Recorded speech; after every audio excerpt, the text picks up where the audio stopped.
Fever, presented by AT&T, is live on the air on NBA TV. Tom Penn. The Czar is in the building. Yeah. What's new, guys? Fratello. Anything I missed lately? I'm Jared Greenberg, and we have got 50 minutes until the official start of what is set to be the most historic free agent class in NBA history. And it appears one of, if not the biggest domino, has already fallen. Coach Fratello, let's get your take here with Kevin Durant reportedly on his way to Brooklyn. My first question would be, why? I would love to know what the reasons are, which it's a personal thing, obviously, whatever's going on inside his head. But think about this for a second. We have two of the greatest players in our game today, both of whom have been unhappy with the last two teams that they've been with. And now they're joining forces in Brooklyn. And I sit there and say, okay, sitting out for a year, I could go back with Golden State where I've had great success. But if you're not happy with where you are and you think that the grass is green on the other side, then you roll dice. And he'll be rolling dice for 4 years, but playing basically 3.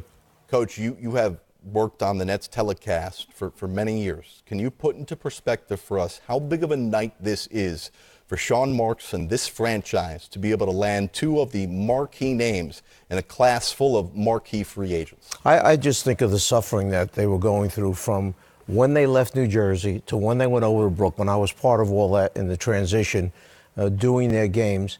Then when the big deal came down and they acquired the 3 players from Boston, which was supposed to lead them to a world championship. And unfortunately, that didn't happen. But what did happen is they were wiped out of first-round picks, and they were a team that left with very little, if any, hope of being successful for many, many years. Mm-hmm. And to their credit, Sean Marks, hiring the right guy, Kenny going in and doing the coaching job that he did, and staying the course. Sean Marks surrounded all the positions that they had, that they identified what they wanted to do. They stayed the course. Ownership and changing hands, the power shift in ownership from Prokhorov, moving on after that. This thing has turned out sensational. And I'm just thinking this year what the fans are going to be like, knowing that Kevin Durant's there in a suit, not playing, but after one season, then he joins this group. They're going to be incredible. It's a huge win. This is the way it's supposed to be in New York City. New York City is supposed to be a destination, a glamour destination for free agents where they can get their act together and contend. You hit on all of it. It starts with the change in ownership, with Joe Tsai coming in as the new owner and a new direction. Sean Marks as outstanding decision-making. To your point, it was hopeless. And they declared what they were going to do, stuck with it, and hired Kenny as a great coach doing it the old-fashioned way with fundamentals, and we're just going to play gritty, real basketball. And that becomes appealing for two of these glamour free agents to pick up the phone, talk to each other, and say, I'm in, you in, yes, yes, and they both come. It's a game changer for New York, and it's Brooklyn just saying we own this city now from a basketball standpoint. Let me ask you about something Coach Fratello mentioned. Both Durant and Kyrie have butted heads with the media. There is no larger, more intense media market than New York. How do you think both of them deal with all of the scrutiny that's about to come their way? I don't know. That part's going to be interesting, right? That's easy to solve because they've put all these people in all these other positions in the program. I mean, they have a teacher, coach, person in charge of every area you can think of. Forget massage and taping ankles, okay? The psychological part of it, who travels with the party, their meals that are planned. This is a matter of sitting down, and it's Media 101. Welcome to New York. This is how many newspapers cover us, how many radio stations, TV stations. Let's go over the scenarios because, as we all know, certain guys come into New York and they can do it. They're fine. They make it. They play big. Other guys come into New York, and I don't care what sport it is, whether it's football, basketball, or baseball, they can't handle New York. The pressure's too great. The microscope makes them too large, too big, and they can't handle who they are in New York City. They need to go back to smaller markets. Well, I think these two guys can handle it. Durant has been there, done that. He does tend to get in these little grousy, unnecessary fights with the media. Expect that to continue, I would think. Although not for the year, because he's not going to be playing. And I think Kyrie can handle it. Both players have been to the finals. They've been through the bright lights. This isn't, like trying to figure out if R.J. Barrett can handle it in New York, which people think he can, but he's an unproven rookie. These two, as veterans, proven. Do you think they're coachable in that area of things? Do you think if you had the best media relations guru that either of these guys would, at this phase of their career, change? Well, first of all, I don't really feel that Kevin Durant has ever really been a problem with the media. Some things that he said here and there where he goes back at a guy, it's only because of where media is nowadays, how many outlets we have to media to get blown. If this was like 20 years ago, nobody would have even known that he had a remark for somebody who asked him something he didn't feel was a good question. Well, but Coach, it is 2019, and he has had a burner account, and he does go back at people on Twitter who talk about him. A little bit. These people who have 150 followers he's arguing with. A little bit. bit. Things he does. But so this professor of media that they're going to sit down with, whoever it is, okay, well, I would think we'll present alternatives to them. They'll say, well, this is the type of question that'll be asked, and that person may have to be with them the whole season because, as we know, during the season, different crises arise, and they'll say, hey, going into today's press conference, expect them to ask you questions about this. Here's how we can answer them. We can handle it this way, or this way. You want to be safe, or you want to go out on a limb? Let me point out something, too, about Kyrie Irving. While his family did commute often, from what I've been told, to Boston over the last couple of years, to have his family around him close to home. He grew up not too far away from where the Nets play their home games. That certainly could be an added advantage to him to have that comfort of people you're familiar with. Let me just quickly, while the big story here is Kyrie and Kevin Durant, I just quickly want to point out some other news. Shams Charania of The Athletic is on fire right now with a couple of big pieces of news here. We'll get back to Kyrie and Durant in a moment, but let me tell you about Terry Rozier, who has been a backup in Boston. According to Shams of The Athletic, Rozier will go to Charlotte as part of a sign and trade deal that the Celtics will reportedly agree to. So Rozier, this has been a big triangle here, and maybe we do ultimately get that three-way sign and trade, which we talked about at the very beginning of our show, with the Nets, the Celtics, and the Hornets, where Rozier will go to the Hornets, Kemba to Boston, and Kyrie Irving to the Brooklyn Nets. Wow, that's big. It's sort of like shuffling the deck chairs or shuffling positions, but doing it in sign and trades has a significant after effect where the Celtics may now retain the flexibility with another player like Al Horford if they're able to acquire via trade Kemba Walker and they get something for Rozier going out. So that's interesting. That could mean that I think it's most significant for the Celtics. Right. I think it's important for Charlotte because at least they get a replacement player that they otherwise wouldn't have gotten. And, man, these dominoes are falling fast. Let me give you another one here quickly. According to Shams of The Athletic, Rudy Gay will be staying with San Antonio, where he had I think, under-the-radar, sensational year last year with the Spurs.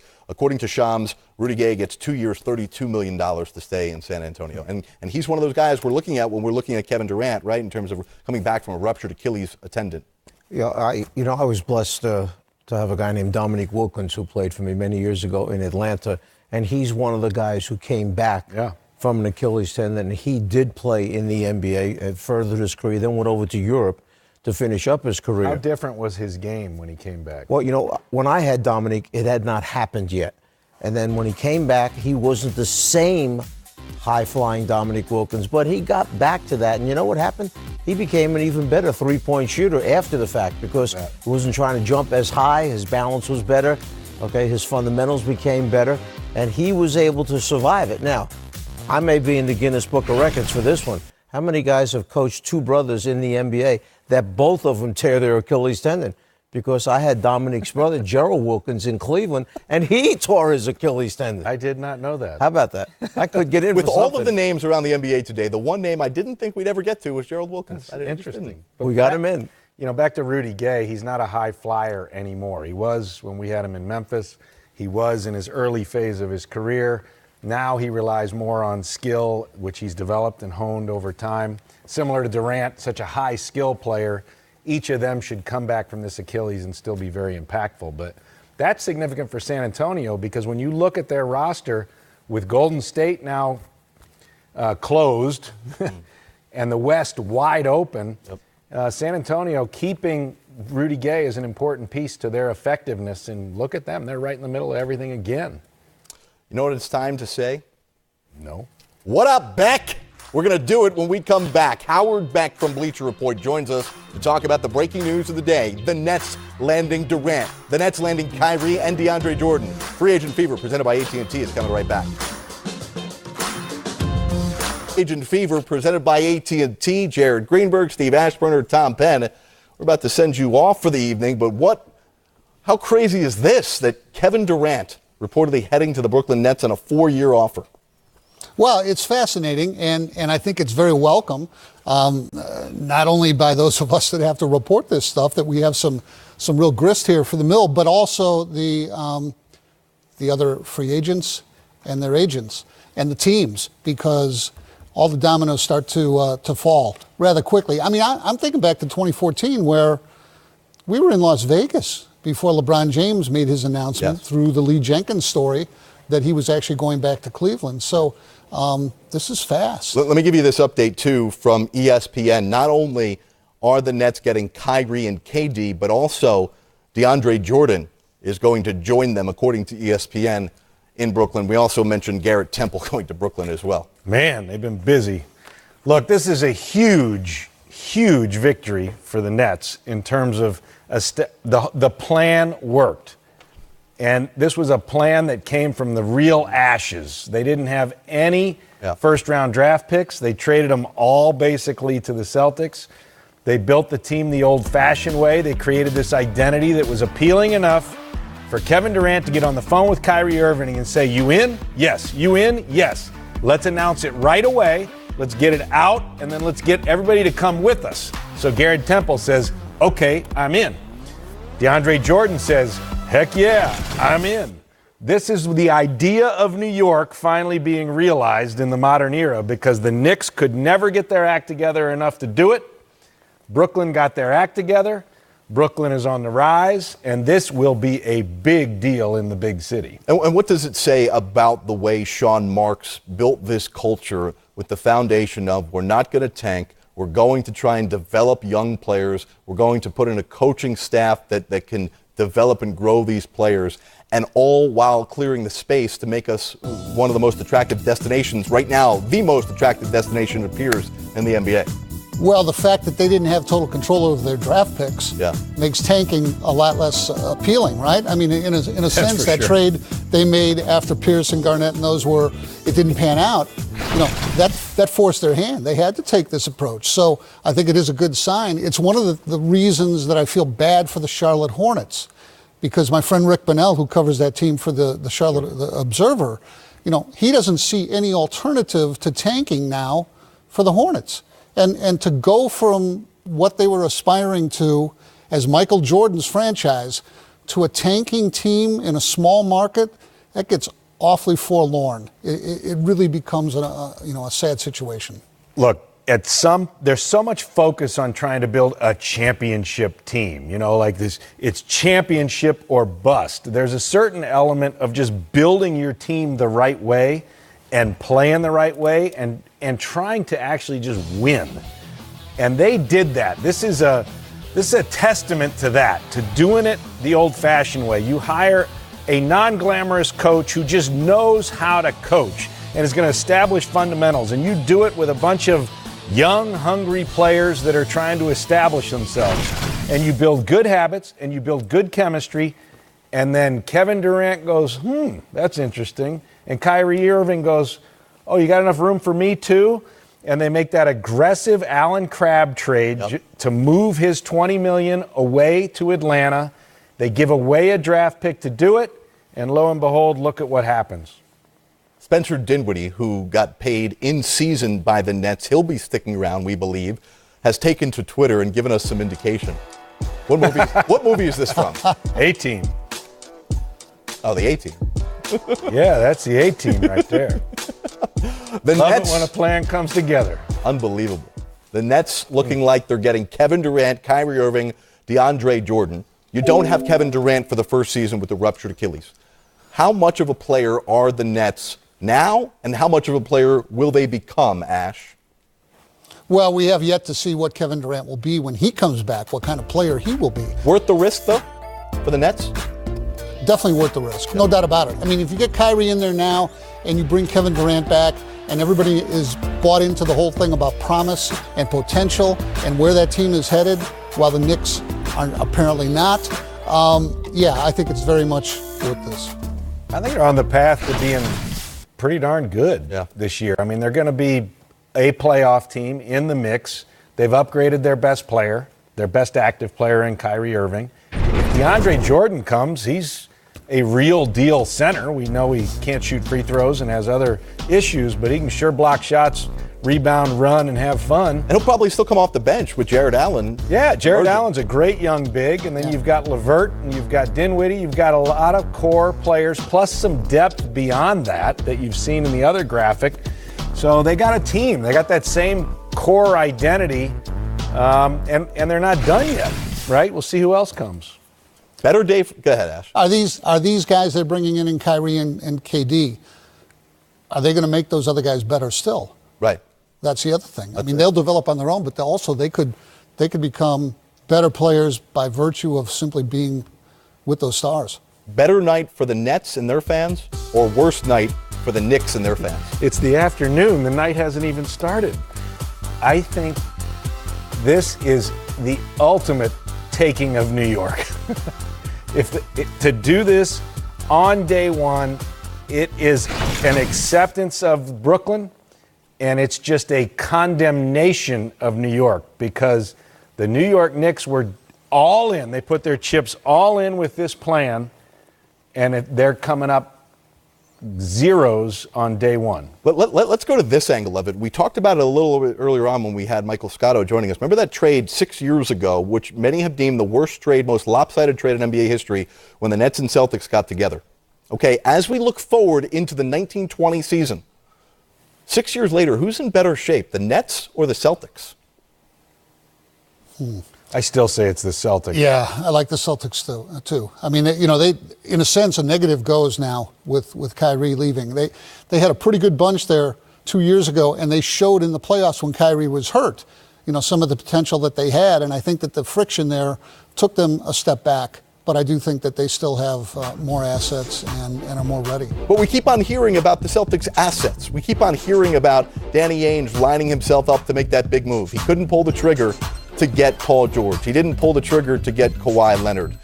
He hasn't been able to get Anthony Davis in that big trade, right? So at what point do those assets just become a talking point rather than a reality? Well, he's burned through a lot of them. There aren't many left. Now it's a question of getting that core you referred to, getting Young and Brown to become and Walker to become what they had in McHale, Parrish, and Bird. But the point of it is, look how quickly things have changed for the Nets and their fortunes, right? Kyrie Irving, even with the issues he may have had in Boston last year, and Kevin Durant going to be out for at least a year with a ruptured Achilles, we're still looking at the Nets franchise totally different today than we were just a few moments ago, Tom. For sure. This is a game changer. It's not at the cost of Boston, though. That's sort of why it's hard for me to make the analogy. And you can't forget the last 6 years of pain that was caused as a result of the transaction that didn't work out. But as far as a fresh start, a new direction, a game-changing day, this is significant in Brooklyn. Ash, final words? Yeah, I guess I'm out of here. Thank you very much. You don't have to go home. It's a net gain. Why don't we just go with that, right? Oh, I like that. Is that the headline? A massive. The biggest day in Nets history. The reports tonight, Kevin Durant, Kyrie Irving, and DeAndre Jordan all going to Brooklyn to join the Nets. The frenzy has officially gotten underway with less than an hour to go until the official start of free agency 20.